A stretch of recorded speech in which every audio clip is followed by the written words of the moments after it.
한강 작가님이 받을 만하다고 생각해 본 적 있어요?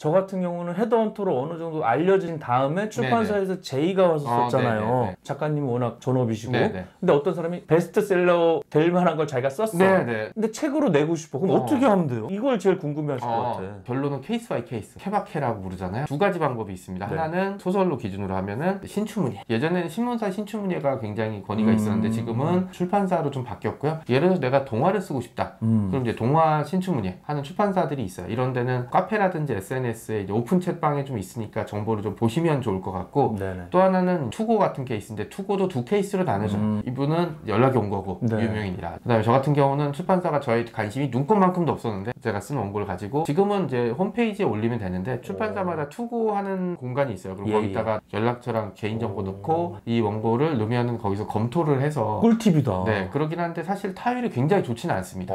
출판사는 이미 1년 동안 낼 책과 저자를 이미 다 확보해 놓은 상태이기 때문에 굳이 신인 작가를 이라고 하니까 이제 요거는 진짜로 낙타가 바늘구멍 들어가기랑 비슷하고요. 어떻게 보면은 신춘문예에 들어가는 거 좀 어려울 수 있습니다. 헤드헌터 윤정의 난잡한 이야기에 헌터스 여러분들 위해서 팁을 드릴게요. 여기까지는 그냥 출판계에 있는 누구나 다 얘기할 수 있는 거예요. 그 투고를 하시라 아니면 뭐 신춘문예 하시라. 이거는 뭐 누가 얘기해도 3초면 나와요. 제가 하나 팁을 드리자면 근처에 배회하세요. 이게 무슨 얘기냐면 근처 어디 근처? 예를 들어서 내가 동화책을 쓰고 싶어. 그러면 동화책은 작가들이 있을 거 아니에요.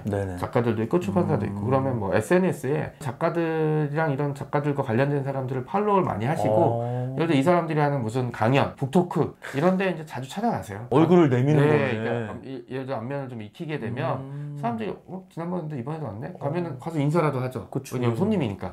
가서 어디서 오셨어요? 뭐 하시는 분이세요? 하다가 친해지게 되면. 옛날에는 요 단계가 굉장히 어려웠는데 지금은 SNS 있잖아요. 너무 발전했어. 한 단계 건너면 다 알아. 친해진 작가가 책을 냈다. 책도 하나 사주고 책도 SNS에 한번 올려주고 그 다음에 이제 중간중간에 나도 책을 쓰고 싶어. 어필을 하는 거네. 뭔가 책을 쓰고 있다라고 하면은 커뮤니티라고 제가 표현을 하거든요.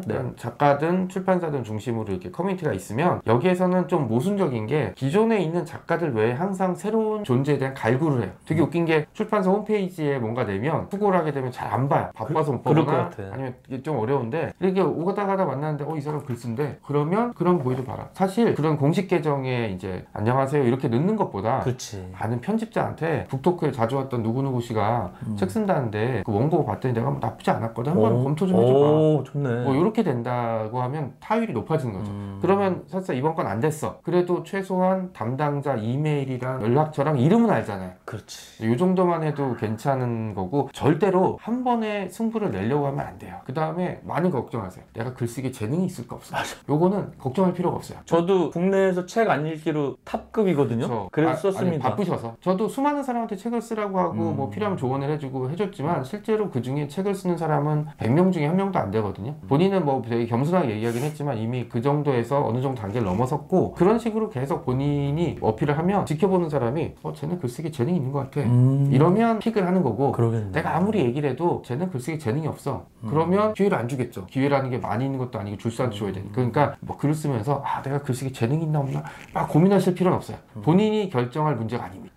딴 사람이 결정해 줄 거예요. 그리고 잘 돼서 책이 나오면 책이 설사 안 팔렸다 그래도 책의 90%는 일세가 안 나가요. 그런 거는 젖혀두고 내가 최선을 다하면 사람들이 책이 좀 안 팔렸는데 이 작가 가능성이 있네? 라고 해서 계속 기회가 주어지는 그런 케이스가 좀 있습니다. 그러니까 투고도 해보고 이런 스튜디오도 해보고 작가가 하는 글쓰기 강좌 이런 것도 한번 들어보시고 그 다음에 이런 오픈 모임에 좀 활발하게 해보시고 글쓰기 모임도 만약에 좀 신뢰할 수 있는 모임이다. 예를 들어 8주 코스다. 8번 코스다 그러면 보통 격주로 하니까 16주 넉 달 정도 걸리잖아요. 넉 달 중에 작품 하나 나오면 책이 나오든 안 나오든 괜찮은 거거든요. 저는 책이 나온 사람과 책이 나오지 않은 사람도 구분하지만 완성된 글을 썼는지 안 썼는지도 구분하거든요. 완성된 글을 써보지 못하면 결단코 책으로 넘어갈 수가 없고요. 최근에는 그런 사람들 있잖아요. 뭐 SNS 글을 우리가 퍼서 책으로 내드릴게요. 뭐 이렇게. 그런 사람 많아. 뭐 이분도 먹고 살아야 되니까 이 직업에 대해서 좋다 나쁘다는 얘기 못 하겠지만 제가 글을 써본 입장에서 글쓰기가 쉬우면 그게 글쓰기는 아니죠. 저도 이게 351회잖아요. 그럼 직업이 351개가 나왔잖아. 알만한 출판사인데 그건 내가 안 썼거든요. 네네. 직업을 하면 몇 권이 나온다는 네네. 거야. 들어보니까 맞아. 근데 원하는 게 너무 많더라고. 그냥 피곤해서 안 썼는데 네네. 그런 식으로 어느 정도 이제 데이터가 있고 그러면 그렇죠. 쓰긴 좋으니까. 맞습니다. 네. 관심 있는 출판사 연락 주세요. 책 쓰기 과정이었고 돈 받고 막 강의하잖아. 네, 맞습니다. 그거 믿을만해요? 일단 말씀드릴게요. 네. 저는 사실 글쓰기가 교육으로 가능하냐라고 물어보면 안 된다고 얘기한 쪽이 가깝습니다. 약간 돈 냄새가 나. 네, 이제 글쓰기는 그냥 단순히 스킬이 아니라 라이프예요. 이 사람의 인생이 다 들어있는 거기 때문에 몇 달, 몇 주 한다고 책이 나온다고 믿지 않고 설사 그렇게 책이 나온다는 게 제가 생각하는 책의 기준이 맞느냐라고 하면 전혀 다른 문제입니다. 물론 이쪽 일을 하시는 분도 본인에 대한 확신이 있고 데이터가 있고 그다음에 하니까 이제 더 얘기는 못 하겠지만 일단은 그렇게 정석적인 과정을 밟지 않고 그냥 내가 쓴 걸 보여주고 출판사에서 묶어서 하는 거는 사실은 가치가 있나? 자기 완성도에 대한 자기에 대한 자부심의 문제가 하나 있는 거고 그 다음에 글쓰기 강좌잖아요. 그러니까 이건 그냥 글쓰기에 대해서만 알려주는 거라서 사실 이걸로 먹고 사시는 분도 있고 저도 글쓰기 강좌를 하지만 돈을 받아야죠. 그리고 많이 받을수록 열심히 가르쳐 줍니다.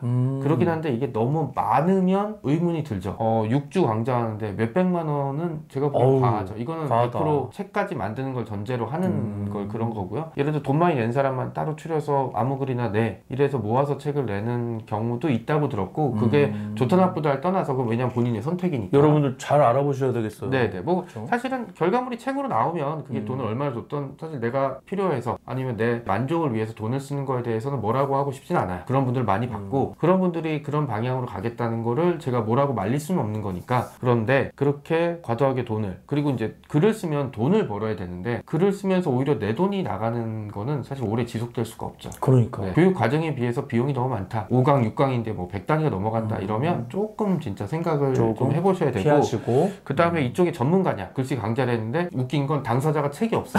저 예전에 지상파에서 직업 전문가로 저랑 이제 요즘 국회의원 된 여자분이랑 취업 전문가래 셋이 녹화를 했는데 취업해본 적이 없어. 취업 전문학원의 대표 강사야. 내가 너무 웃겨가지고 머리가 띵한 거야. 와이프한테 얘기했더니 그 사람 머리는 좋다 그러는데 그런 식으로 책 안 쓴 사람이 하는 거는 피해야겠네. 그러니까 예를 말이 안 들어서 되잖아. 누구누구다라고 딱 나오는데 이 사람을 책은 간단해요. 그냥 온라인 서점에 검색하면 됩니다. 책이 뭐 많이 나오지 않았어. 내지는 진짜 아는 출판사가 아니야. 그것도 이제 온라인 서점 들어가서 작가 이름 클릭하면 이 작가 책이 나오고 출판사 클릭하면 출판사 나오거든요. 뭐 예를 들어서 이제 글쓰기 전문가 그리고 본인 소개하고 그러면 당연히 책이 많아야죠. 쓴 책이. 근데 책을 3권밖에 안 썼는데 3권 다 같은 출판사고 그 출판사는 그 사람 책밖에 안 냈어요. 야, 이거 이런 거는 좀 거르셔야 됩니다. 꿀팁이다. 네. 저도 여러분들 딱 교보문고 알라딘 예스24 가면은 작가 나오고 저희 출판사 나오고 그렇죠. 몇십 권 쭉 나오잖아요. 나옵니다. 근데 그 사람 책밖에 없다고 그러면 쥐꺼네. 뭐 출판사는 차리기 굉장히 쉬운 거고 뭐 인쇄소나 제본소는 본인이 가지고 소유할 필요가 없어요. 꿀팁이네. 이런 문제들이고 뭐 물론 글쓰기 전체가 사기라거나 이런 쪽이 그런 건 아닙니다. 일부 뭐 일부겠죠. 근데 항상 문제가 일부가 거의 대부분의 악행을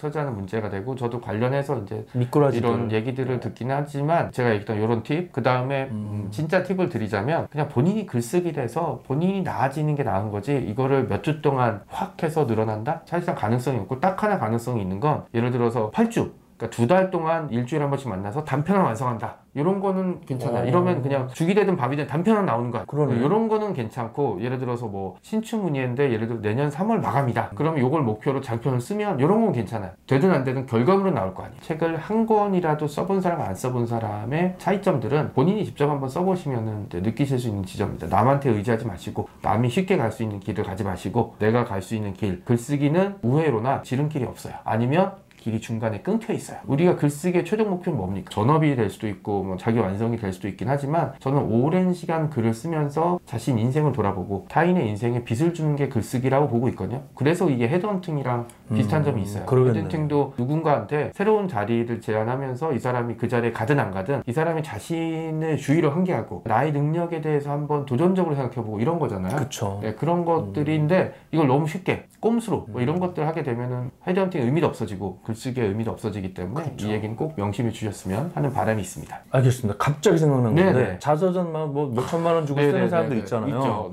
대필 작가라는 얘기를 많이 들어봤는데 맞습니다. 작가님한테도 혹시 제안 들어온 적 없어요? 최근은 없고 예전에는 이제 이런 걸 중개한 업체 뭐 업체까지는 모르겠지만 이런 데도 있고 뭐 브로커들 오긴 하는데 고스트라이터라고 이제 서구에서는 일반화돼 있긴 한데 문제가 이제 성사가 되고 잘 안 될 때가 되게 많아요. 그러니까 좀 예전에는 유명인들 그리고 최근에는 뭐 인플루언서나 유튜버들이 이제 책을 내게 될 때 이런 게 문제가 생기는데 계약이 항상 빠그라지거나 이제 문제가 생기면 결국은 이제 글 쓴 사람만 손해를 보거든요. 그러네. 고장은 징탕하고 책이 나와도 가장 중요한 게 책에 자기 이름 들어가는 거잖아요. 그러니까. 이걸 명함이라고 부르거든요.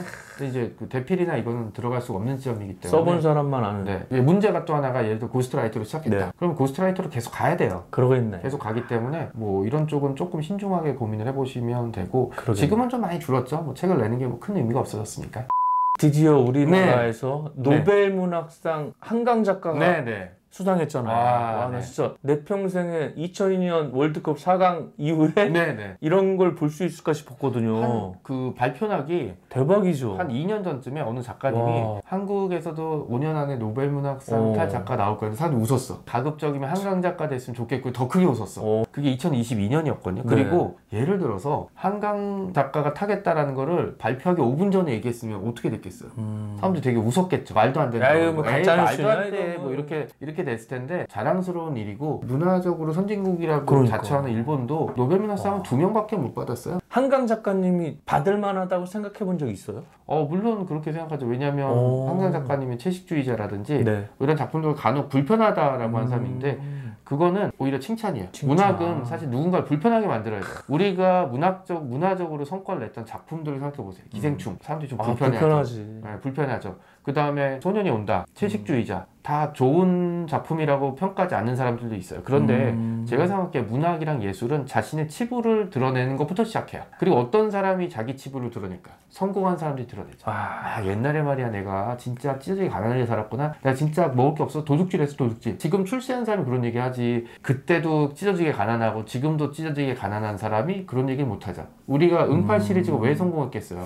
우리가 사는 시대가 그 시대랑 똑같이 변화가 없었다면 사람들이 응팔에 열광할 이유가 전혀 없었죠. 지금이랑 다르게 가난하고 없었지만 동네가 그냥 한 가족 같은 사랑방 같은 그런 느낌이었다 라고 하는 걸로 사람들이 좋아하는 거잖아요. 그런 것들로 감안하게 되면 K-팝, 드라마, 그리고 영화, 그리고 이제 그 어렵다는 문학에서 성과를 냈다는 점은 저는 굉장히 높이 보고요. 아주 간단해요. 2024년에 전 세계에 진짜 수많은 작가들이 엄청나게 많은 책을 썼을 거 아니에요. 이 책 중에서 가장 좋은 책. 사실 노벨 문학상은 책이 아니라 작가한테 주는 거거든요. 그러긴 하지만 그 해에 딱 한 명을 준다면 누굴 줄까? 라고 했을 때 답이 나오는 거죠. 그러니까 앞으로 대한민국에서 노벨 문학상은 장담하지만 한 20-30년 동안 안 나올 수도 있어요. 안 나올 수도 있고 뭐 우리나라뿐만 아니라 이제 아시아 여성 최초라고 했잖아요. 아시아에선 다시 노벨 문학상을 타려면 최소한 10년은 걸릴 거예요. 진짜 대단한 거다. 한강 작가에 대해서 어떻게 생각하시는지는 개인의 자유고 작품을 어렵거나 난 재미가 없었어. 이것도 인정해요. 뭐 저도 그렇게 막 미친 듯이 읽은 뭐 그런 건 아니까. 하지만 한강 작가가 거둔 성과는 대한민국의 문학사에 있어서 굉장히 중요한, 앞으로 톱10 뉴스를 꼽는다면 반드시 1위 아니면 2위에 들어갈 뉴스라는 점을 좀 인식하시고, 그 다음에 문학이라는 게 나의 삶에 불편함을 줄 수도 있는 존재라는 거를 조금 인식을 해줬으면 좋겠어요. 그러게요. 여기서 갑자기 궁금한 건데 우리 작가님 책 많이 읽으세요? 네, 많이 읽죠. 사실 작가가 되기 전엔 엄청난 헤비한 독자였어요. 그리고 제가 일했던 데가 또 아시는 분 아시겠지만 출판도시였잖아요. 그랬다며요? 책을 되게 많이 읽었는데 그때 한참 읽었을 때는 일주일에 10권, 20권? 아침에 출근해서 읽고 퇴근하면서 다른 책 읽고 집에서 다 읽고 다음날 아침에 다른 책 읽고 이런 적도 좀 많았었고, 자랑삼아 얘기하자면 저 중학교 때 토지 다 읽었어요. 대박이다. 물론 지금처럼 이제 게임이나 이제 유튜브가 있을 때가 아니어서 글을 좋아하시려면 책을 좀 많이 읽는 게 반드시 그래야 될 것 같아요. 필요한데, 최근에는 뭐 글쓰기도 좀 바쁘고 그런 게 좀 있어요. 책을 쓰다가 국내 책을 읽으면 나도 모르게 이 문장이 넘어올 때가 있어요. 표절이라는 게 고의로 했건 고의로 하지 않았건 표절은 표절이니까 나도 모르게 들어와서 이런 변명은 먹히지도 않고 그런 변명을 하고 싶지도 않고, 그래서 멋있는 걸 자연스럽게 막 내 책에 쓰고 있는 거야. 예를 들어서 카레 노래 첫 번째 문장이 버려진 섬마다 꽃이 피었다 했어요. 나도 모르게 따라 쓴 적이 있더라고요. 그거를 좀 지운 적이 있었는데 제가 그때는 정신을 차리고 해서 그랬지, 만약에 제가 그냥 써버리고 출판사도 몰랐어 이래서 책이 나와버렸으면 그때는 사실 변명 여지가 없는 문제죠. 그래서 소설을 쓸 때는 국내 작가 책을 조금 좀 줄이고 번역서를 좀 읽고, 왜냐면 번역 문장은 좀 다르니까. 그러면은 음악도 뭐 저작권 뭐 표절했네 뭐 했네 이러잖아요. 책 책도 그런 게 있어요? 한 6문장인가가 똑같으면 표절로 보고 있고요. 뭔데 그 정도면? 그런 주제라든지 이런 얘기가 있긴 한데 사실 네. 주제는 그런 얘기 하잖아요. 하늘 아래 새로운 건 없다 라고 얘기를 하기 때문에 그거는 저는 조금 느슨하게 보고 있고요. 대신에 이제 뭐 기술적으로 보면 똑같은 문장이 네. 들어왔다. 그리고 이제 저는 작가잖아요. 글을 썼기 때문에 이 사람이 이 표절 문제를 피하기 위해서 문장을 뒤틀었다. 그리고 요거 본 거네 정도는 약간은 감으로 좀 느낄 수가 있거든요. 근데 뭐 이걸 객관화할 수는 없기 때문에 이제 뭐 얘기는 하진 않지만 6문장 정도가 똑같으면 표절로 보고 있어요. 네. 그리고 6문장은 아무리 이거를 30분 전에 보고 쓴다 그래도 똑같을 수는 없어요. 보고 썼다거나 이거를 벽에 붙여놨거나 아니면 뭔가를 생각을 해놓고 쓰는 경우. 그래서 나도 모르게 들어갔어요 라는 얘기는 조금 이해하긴 하지만 책임은 져야죠. 오프닝에 말씀드렸던 네네. 드디어 이제 꺼냅니다. 이 문제책 제목이 헤드헌터인데 네네. 헤드헌터 하면 접니다. 맞습니다. 여러분들 대표 헤드헌터죠. 그리고 소개 좀 해주세요. 이게 헤드헌터 SF 소설이거든요. SF야 이게 또? 뭐냐면 여기 멋있다. 표지에서 좀 나와 있듯이 디지털 같아. 그 처음에 이제 얘기 들을 때 헤드헌터가 어떤 뜻이냐라고 했을 목을... 때 사전적인 설명 얘기해 주셨잖아요. 사람 목을 사냥한 사냥꾼이다. 그렇죠. 근데 최근에는 그냥 사람 자체를 이직시키는 거다라고 변화했다라고 해서 그리고 그날인가 그 다음 날인가 이제 사람 목을 떼서 다른 사람 목에 옮기는 연구를 하고 있다는 걸 들어서 먼 미래에 사람이 우주여행을 가는데 우주여행을 목만 가는 거죠. 독특하다. 네, 목만 가고 이제 목 아래에 이제 몸체는 이제 만들 수 있잖아요. 뭐 이제 기술이 발달되면 그래서 그렇게 딱 결합되는 상태의 사회가 되면 과연 어떻게 변할까? 라는 생각들을 좀 해봤는데 이 책이 나오면 다시 한번 출연을 해보겠다라고 마음먹고 있고 요게 혹시 그냥 우리가 비즈니스를 위해서 급조한 거 아니냐라고 하실 분이 있어서 제가 증거를 보여드릴게요. 여기 뒤에 보면 작가의 말이 나오거든요. 여기 작가의 말 보면은 초반에 잘 안 보이시겠지만 제가 읽어드릴게요. 예전 헤드헌터를 직업으로 가신 분과 인터뷰를 한 적이 있습니다. 공식적인 인터뷰가 끝난 후 헤드헌터라는 명칭에 대해서 어떻게 생겼는지 물어봤는데 원래는 현상금 사냥꾼을 뜻한다고 했습니다. 뭐 이래서 잘라서 보여주면서 이제 돈을 벌어서 헤드헌터다라고 해서 지금은 이제 구인과 구직을 하는 이제 컨설턴트로 바뀌었다라는 설명을 아주 상세하게 해줘서 그걸로 인해서 이제 이 책이 나올 수 있게 됐습니다. SF 소설로 탄생한 헤드헌터입니다. 네, 맞습니다. 많이 구입해 주시고 감사합니다. 글쓰기 좋아하고 또 이 방송을 보거나 아니면 예전부터 꿈꿨던 작가 지망생들에게 해주고 싶은 말 있어요? 아주 간단하죠. 왜냐면